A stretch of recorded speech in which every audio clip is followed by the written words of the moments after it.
Hi, my name is Andrei Jikh. Hope you're doing good, hope you're feeling well. And now that the dust has settled and the elections are finally over, it's felt like a decade, it's pretty clear who's going to be our next president. And you might be wondering what's going to happen to the future for investors. And if you're like me, you want to know how to invest with President Joe Biden, because you might have heard that he could be raising taxes on the wealthier class and on businesses, which obviously affects them. But mostly, it affects me. Come on, Joe. I just got this money, man.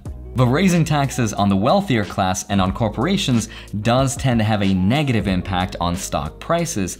Except this time it hasn't, because ever since Joe Biden was officially announced the next president of the US, the stock market has gone up by more than 10%. This is in comparison to Donald Trump's roughly 5% during a similar time frame, which means the stock market is actually more excited about Joe Biden as president than Donald Trump as president. And there's a few reasons for that, but I got a crystal ball that saw the future, and it's seeing that you're gonna see a lame magic trick and then smash the like button. So if investing in the stock market is like playing a game of poker, you want yourself a really good hand, like this royal flush right here. Told you it was gonna be a bad magic trick. I'm sorry.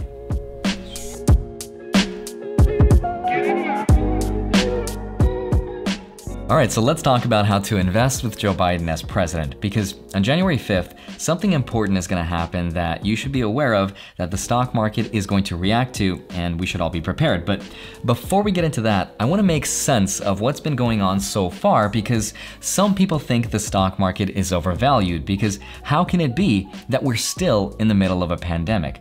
How can it be that unemployment rate is still relatively high, people are still sick, and that small businesses are still shutting down and that there are still restrictions? So clearly, something's wrong. And part of the reason why the stock market is increasing is because the Fed has told us that they're gonna keep low interest rates well into 2023. So that's been really helping us stay afloat. Another reason is because people are finally glad that the election is over, and it looks like civil unrest is gonna be a thing of the past because now it's clear who the next president will be. And the last thing is that Moderna, Pfizer, and BioNTech have released their vaccines into the wild. People are finally getting vaccinated, and it looks like there's going to be at least some light at the end of the tunnel, and investors are seeing a positive future. But the truth between the relationship of the stock market and the economy is really interesting, because if the two were in a relationship online, it would say it's complicated. There's a lot of really interesting theories and ideas on why the stock market is not the same as the economy, but a really simple way to understand why that is knowing that the bottom 50% of people in the US own 0% in the stock market, and the bottom 80% own only 8% of the stock market, which means anytime the stock market really goes up, it's benefiting fewer people than most. And because the wealthier people want to preserve their wealth rather than risk it, they typically invest in things like bonds.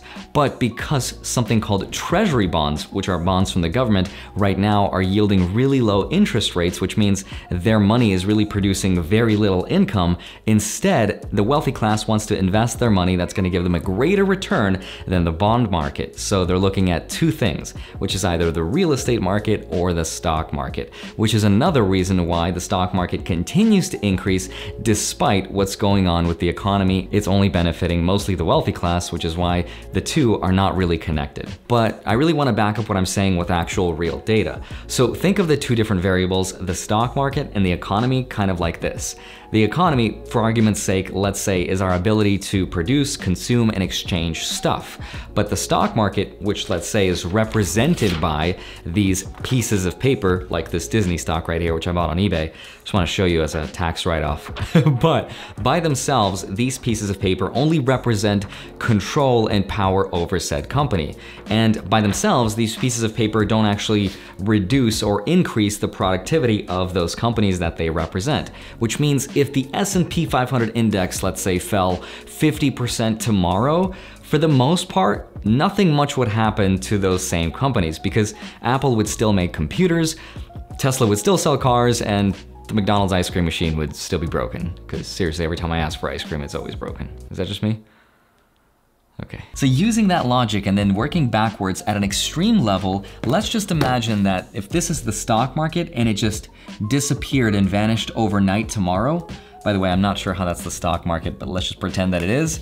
If it just vanished, then it wouldn't really affect much. Yes, people would lose money, their retirements and net worths, but that wouldn't affect the economy's ability to make, consume, and exchange stuff. Therefore, the stock market is not the same as the economy. And that's not true just because you saw a lame magic trick, but it's also supported by data put out by Fred St. Louis. They made a scatter plot between two different variables: the GDP, which remember measures the health of the economy, and the stock market, which for argument's sake, let's say is the S&P 500. And if you forgot how to read a scatter plot, let me remind you, if you want to see a positive relationship between two different variables, then the dots should be scattered along a line that goes upward in an upward hill. That is relationship goals. But if you see the dots scattered in a decline, that means they need relationship guidance counseling because there's very little relationship between the two. So as far as what the economy and the GDP do, this is what they found. It's just a blob of dots that's randomly scattered in the center with no pattern, which means that there's no clear relationship that we can see between the stock market and the economy, because obviously one of them has been friend-zoned for life and there's no getting out. I've been there.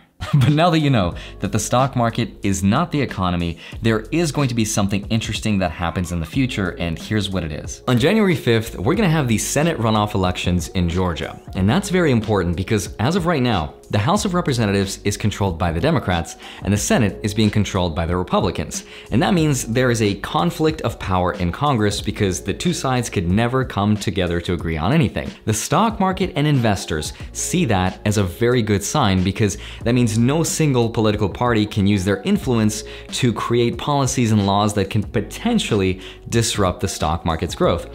And I say the word potentially because remember, the stock market doesn't like uncertainty. It doesn't like not knowing. And the one thing we know for certain about a divided Congress is that nothing ever gets done, certainly. And we've seen that with the stimulus stuff this year. But that balance of power that exists right now could potentially change. There's 48 Democrats and 52 Republicans in the Senate, and obviously 2 of those seats are up for grabs. And if the Democrats can win both of those seats, there's going to be a 50-50 split in the Senate.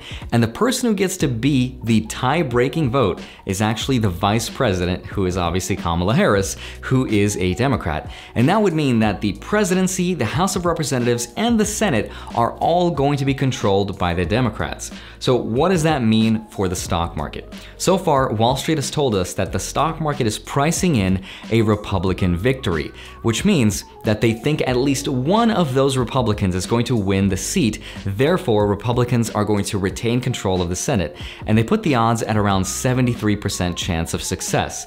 So clearly, the stock market wants Republicans to win.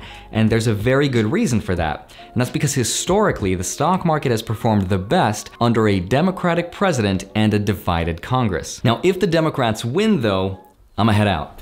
No, I'm just kidding. It doesn't mean that the stock market is going to collapse overnight. That's not really how it works. If anything, small companies are going to be benefited. So if you're trying to invest and you're trying to time the market, then something like the Russell 2000 index, which looks at small cap companies, is probably going to benefit. Also, people are going to get a lot more stimulus.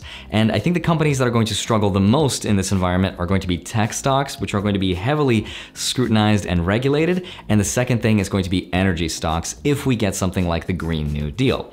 But hopefully now that I've given you some background and some context for what's going on, how should we invest under Joe Biden as president? This is how. Buy Charizards. It is the only finite limited resource. No, I'm just kidding. I can't get over how beautiful this card is. I go to sleep with it.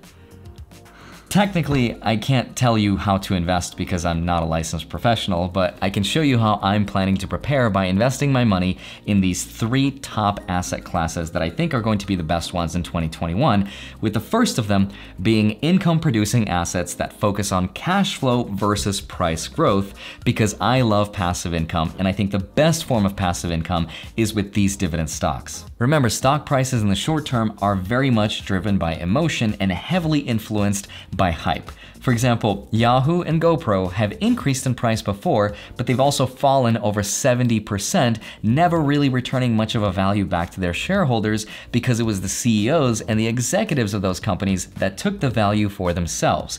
And the reason that I don't like growth stocks as much is because it feels like when I'm investing in them, I'm actually making more like an educated gamble. And I don't really like gambling, even though I live in Las Vegas. So to avoid gambling, I'll be buying more income-producing stocks like dividend stocks because no amount of price manipulation is going to change a company's ability to pay shareholders money. That's because prices can lie, but cash flow does not. In fact, over the last 40 years, 71% of the stock market's growth can be attributed to reinvested dividends and not actual capital appreciation or stock growth, which is one thing that Kevin O'Leary and I have in common, that we both are boring dividend investors, except one is really successful and the other makes YouTube videos. And the second thing I'm investing my money into are inflation-hedged assets, because I do think we're gonna see more inflation under President Joe Biden than under something like President Donald Trump. So I'm buying things like Bitcoin and Ethereum in case I'm wrong about everything and the whole financial or banking system could potentially get disrupted by technology, which I do think there's a very real chance of happening. And I do think that Bitcoin will potentially reach $30,000 this year, where it's going to meet a lot of resistance before potentially falling back down as much as 30%. But I do think that going into 2021, there's going to be a huge amount of growth, and it's going to be the best performing asset class of all time. But I did actually make a video about this just a few weeks ago where I invested $100,000 of Bitcoin, and at the time of making that video, it was at around $20,000 a coin, and right now it has touched and surpassed $27,000. So it was definitely a good investment, but unfortunately I haven't made a video about how to invest in Bitcoin for beginners because I'm not looking forward to all the comments from all the bots, and I don't want people to think that I'm shilling my own investments, and I just don't want people to think anything like that. But if you want to see that video, definitely let me know in the comments below and I'll consider making that video. But the third and final investment I'm putting my money into is going to be real estate. My goal is to eventually own 4 houses that I can then rent out and then use the cash flow from those 4 to become a next door neighbor to Graham and Jeremy. But a more realistic short-term goal for me in 2021 is to own at least 1 house that I can either live in or rent out between the $300,000 to $600,000 price range. And I know I've said not to time the stock market, which is 100% true. I think it's equally true for the real estate market. So if I find something that works for me earlier, great. But I do think that between the April-May timeframe, we will see more inventory on the market, which at the very least is gonna give us more choices to select from, but at the very best, we'll see prices that are a little bit more reasonable than they are today. So the top 3 are dividends, crypto, and real estate. And by the way, if you missed it, go check out my class on how to go from 0 to $1 million using social media, because if there's one investment that's going to beat all the other ones on this list, it's investing in yourself. And it's a class that's nearly 4 hours long that teaches you how to go from 0 to 60 with YouTube. And in the meantime, you can go to 0toamillion.com, which I can't believe I own that URL. It was expensive, but worth it. Or you could just use the link down below. And in the meantime, if you want to grab 4 free stocks with Webull, you have until the end of this month to deposit $100, where you'll get 4 free stocks, of which 2 can be valued up to $1,600 each. You can grab a 5th free stock with Robinhood. You can also follow me on Instagram, join my free Discord group. Love you. Thank you so much for watching the video. I will see you back here on Monday and Friday, sometimes Wednesday, and potentially next year, which is in about a few days. I'll see you soon. Bye-bye.